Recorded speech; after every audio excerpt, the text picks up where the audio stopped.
National Weather Service in Pittsburgh has issued a severe thunderstorm warning for southern Indiana County in west central Pennsylvania, east central Westmoreland County in southwestern Pennsylvania until 4 p.m. At 3:10 p.m., a severe thunderstorm was located over Blairsville, or 9 miles northeast of Latrobe, moving east at 65 miles per hour. Hazard, 60 miles per hour wind gusts and quarter-size hail.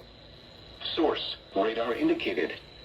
Impact, minor hail damage to vehicles is possible. Expect wind damage to trees and power lines, resulting in some power outages. Locations impacted include Homer City, Muscasnatown, Loyal Hanna, Blairsville, Derry, Black Lick, New Florence, Seward, Bolivar, Vintondale, Armagh, Lucerne Mines, and Jacksonville. For your protection, move to an interior room on the lowest floor of a building.